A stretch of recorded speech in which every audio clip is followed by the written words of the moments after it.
Vete arriba! But the physical exertion needed to carry out the world's most stressful job while suffering from a crippling affliction eventually takes its toll. And on April 12, 1945, the beloved president's body finally gives out. Roosevelt passes away of a massive stroke. Following his death, the American public finally becomes aware of FDR's nearly 24-year battle with polio and his efforts to keep it a secret. But could our history books actually have gotten it wrong? 60 years later, a re-examination of Roosevelt's illness sheds shocking new light on his life story. Is it possible that the man most synonymous with the polio virus didn't suffer from the disease at all? Give it. Foods America. Greetings from the great Minnesota State Fair. Something tells me people are going to like this here. Andrew's favorite time of the year. Where 300 food vendors compete to be the most unique. I'm going in for a second bite. These cracklings are out of control. And you'll never guess the busiest booth. Only in Minnesota, baby. All new Bizarre Foods America. Monday at 9. Only on Travel Channel. Travel moves you. The new Mitsubishi Outlander is available with technology to help prevent accidents before they happen. Part of America's safest CUV lineup. Lease an Outlander now for $209 a month.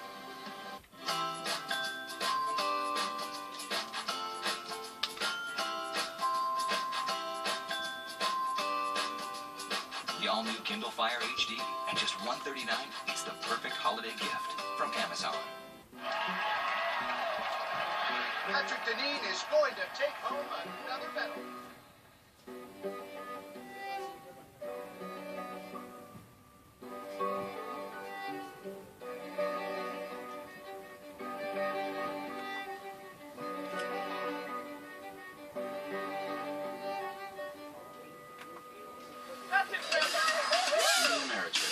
Helping you reach your long-term goals, one small step at a time. What's going on, you guys? Keep me on the camera here. And a long time ago, I don't even remember how long ago it was, I told you I take for granted. came right around there. Dad threw it. She is the force that holds Out our of our life home. together. We sold it after we were kicked out. She is my everything. Hey, this right here is not near you. But you called the police. We have to say, because the police are coming. So we're not leaving. And we're not going to go to jail either. Who's that? Fellow who gets his salsa from New York Who City. did we screw over, lady? We sold you for $500. Uh-huh. Hey, Well, you were told a lie. We got $500 and a goodbye. Hey, grab the Southwest by the block. So who else was kicked out? When we passed through the neighborhood the first time, we saw about 50 trailers and that side gone. We saw all these other trailers gone. Looks like Hurricane Katrina. Excellence in flight. I'm calling police myself. We need a bigger car.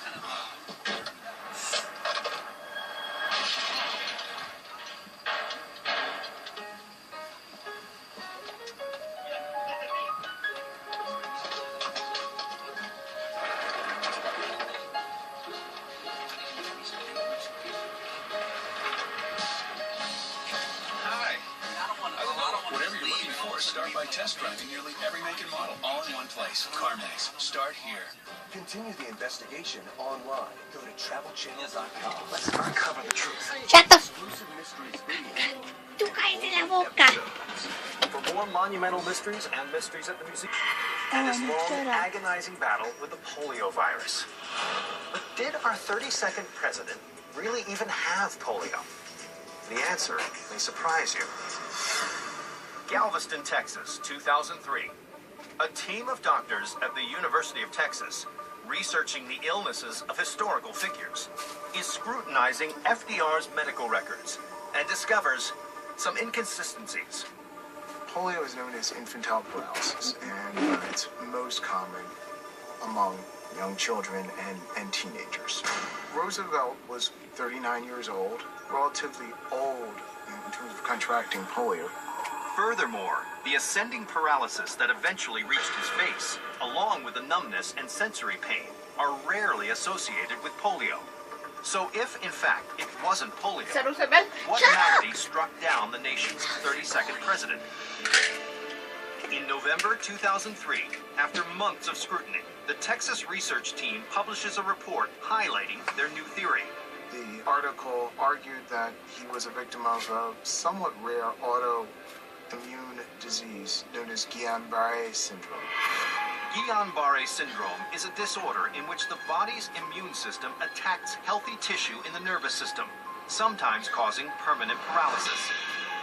It was first described in 1916, so very few doctors were aware of it by 1921, when FDR was first diagnosed with polio. But the only way to prove whether Roosevelt did in fact have Guillain-Barré syndrome is to test his spinal fluid, something that 60 years after his death is unfortunately not a possibility, leaving the exact cause of FDR's paralysis an enduring mystery. It's not clear whether we'll ever know what caused Roosevelt's paralysis, but what we can take from this is that here was a man who was extremely adept in shaping his image.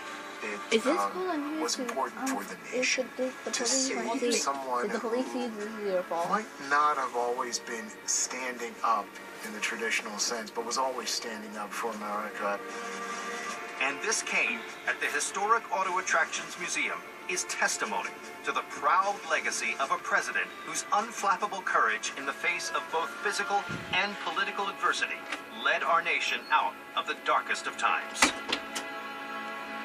Dumbass bitch. Sorry guys if you heard in the background. In Washington, It's just my dumbass the on. Smithsonian's National Museum Because of I had to American say it was History today. contains a vast So yeah. assortment of Then over my 40 father's billion TV show artifacts. called From President Lincoln's top hat to a uniform worn by George Washington, but laid out in the institution's Price of Freedom exhibit I just is a can't piece tell of you right now. military garb that According- Associate Curator Kathleen Goldennose was sported by one of the nation's unlikeliest soldiers. It's a chamois coat, which is filled with military medals and buttons, and it was made for a war hero. So what decorated veteran wore this vest? And how did he earn his prestigious awards? Spring 1917, New Haven, Connecticut.